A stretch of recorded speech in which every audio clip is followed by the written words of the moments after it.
프롤로그. 벨기에의 항구 도시 알텐부르크. 이곳은 세계 다이아몬드 거래의 심장부였다. 매년 수십억 달러어치의 보석이 이곳을 거쳐갔다. 그 심장 한가운데 사람들은 절대 뚫리지 않는 요새라 믿은 다이아몬드 센터가 서 있었다. 그러나 역사는 늘 인간의 자만을 시험한다. 2003년 2월 한밤중, 한 무리의 그림자들이 조용히 다가왔다. 그리고 세계는 아침에 눈을 떴을 때 믿을 수 없는 소식을 듣게 된다. 역사상 최대 규모의 다이아몬드 절도가 발생했다. 로렌초 바리니, 나이 49. 사람들은 그를 교수 피아로의 VSSOR이라 불렀다. 그는 총을 든 적이 없었다. 폭탄을 터뜨린 적도 없었다.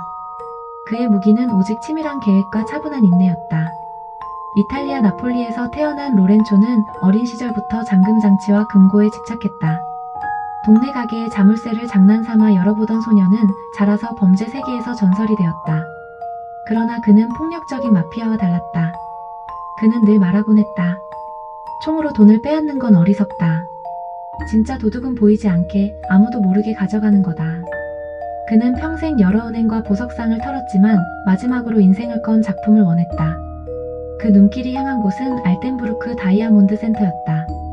로렌초는 혼자서는 이 일을 해낼 수 없음을 알았다. 그는 옛 인맥을 통해 각 분야의 장인을 불러 모았다. 마리오 벨리니, 자물쇠와 금고를 여는 열쇠의 장인. 그는 몇 초 만에 복잡한 자물쇠를 풀어내곤 했다. 에릭 반 호프, 전직 전기기사이자 해커. 보안 시스템의 배선을 파악하고 센서를 무력화하는 전문가였다. 루카 로마노, 폭파 기술자 출신. 다만 이번 작전에서 그는 소음을 최소화하는 도구 제작에 집중했다. 피터 클레인, 알텐부르크 토박이. 도시의 하수도와 뒷골목을 손바닥 보듯 아는 길잡이였다. 로렌초는 그들을 작은 아지트에 불러 모았다. 어두운 방 안에서 그는 벽에 붙은 다이아몬드 센터의 모형 도면을 가리켰다. 세계에서 가장 안전한 금고라 불리는 이곳을 털 거다. 그리고 우리가 사라질 땐 아무도 우리가 어떻게 들어왔는지조차 모를 거다. 팀원들의 눈빛이 빛났다. 이건 그들의 인생에서 단 한 번 올 기회였다. 그들의 준비는 무려 2년간 이어졌다. 로렌초는 위조된 신분으로 다이아몬드 센터의 세입자가 되었다. 매달 보석을 맡기며 자연스럽게 경비원과 인사를 나누고 내부 구조를 눈에 새겼다. 마리오는 현장에서 몰래 찍어온 열쇠 구멍 사진을 분석했다. 에릭은 건물의 배선도를 구해와 밤마다 모형을 만들어 센서를 무력화하는 방법을 연구했다. 루카는 드릴과 특수 도구를 개조해 소리도 불꽃도 최소화되도록 만들었다. 피터는 하수도 지도를 펼치며 낮에는 걸어다니고 밤에는 기어다니며 통로를 몸에 익혔다. 그들은 실험실처럼 꾸민 아지트에서 수백 번의 모의 훈련을 했다. 강철 금고 모형이 지칠 만큼 열리고 닫혔고 센서 경보음은 매번 다른 방법으로 꺼졌다. 밤마다 훈련이 끝나면 로렌초는 팀원들에게 술 한 잔을 건네며 말했다. 기억해라. 이건 단순한 절도가 아니다. 이건 예술이다. 완벽하지 않으면 아무 의미가 없다. 2003년 2월 15일 토요일 밤, 알텐부르크 거리는 비에 젖어 있었다. 사람들은 주말을 즐기고 있었고 다이아몬드 센터는 굳게 닫혀 있었다. 로렌초와 팀원들은 검은 옷을 입고 하수도 입구로 향했다. 피터가 맨 앞에서 안내했고 좁은 하수도 안을 기어가며 조심스레 움직였다. 위에서는 경비원들이 커피를 마시며 잡담을 나누고 있었다. 우린 그림자다. 아무 소리도 아무 흔적도 남기지 마라. 로렌초의 목소리가 어둠 속에 울렸다. 지하 2층 다이아몬드 금고실 앞. 마치 요새처럼 삼중사중의 보안이 그들을 막아서고 있었다. 적외선 센서, 열 감지기, 바닥의 진동 감지 장치, 전자 자물쇠, 고전압 전기 장치, 두께 30cm의 강철문. 그러나 이 모든 건 이미 계산된 방정식이었다. 마리오는 미세하게 갈아낸 열쇠로 자물쇠를 돌렸다. 찰칵. 첫 번째 문이 열렸다. 에릭은 전기 배선을 분해해 센서를 우회시켰다. 루카는 특수 드릴로 자물쇠를 뚫 때 소음을 줄이기 위해 물을 뿌리며 작업했다. 피터는 바닥에 카펫 같은 천을 깔아 진동 감지를 속였다. 마지막으로 강철문이 천천히 열렸을 때 그들 앞에는 수백 개의 작은 금고가 줄지어 있었다. 순간 모두 숨을 삼켰다. 그곳은 보석의 바다였다. 그들은 조용히 움직였다. 로렌초는 시간 제한을 두었다. 2시간 안에 끝낸다. 욕심 부리지 마라. 그러나 반짝이는 다이아몬드 앞에서 팀원들의 눈은 흔들렸다. 금괴, 루비, 사파이어, 수표 뭉치.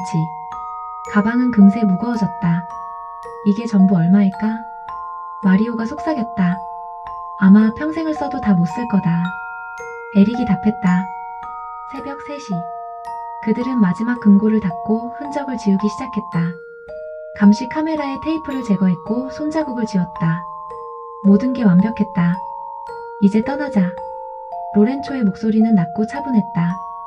월요일 아침. 다이아몬드 센터 직원들이 금고실에 들어섰을 때 그들은 얼어붙었다. 텅 빈 금고, 사라진 보석.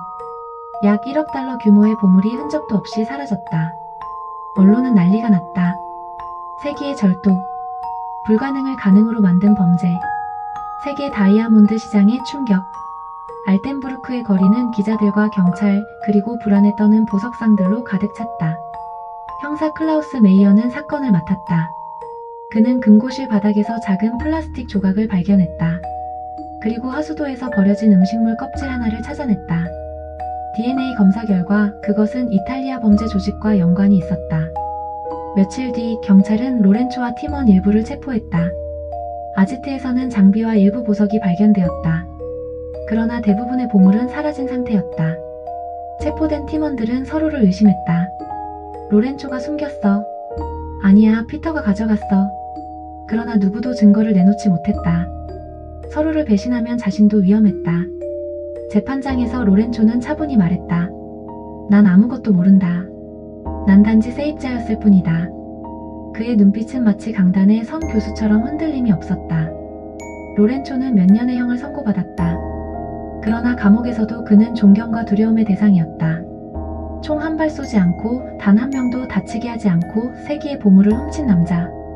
그가 출소했을 때 보물의 행방은 여전히 미궁이었다. 어딘가 세상 어둠 속에 감춰진 채 사람들은 속삭였다. 그 보석은 아직도 존재한다. 언젠가 그가 다시 나타날 것이다. 에필로그. 알텐부르크 다이아몬드 센터는 보안을 강화했다고 자부했다. 그러나 그날 이후 아무도 절대 안전하다는 말을 믿지 않았다.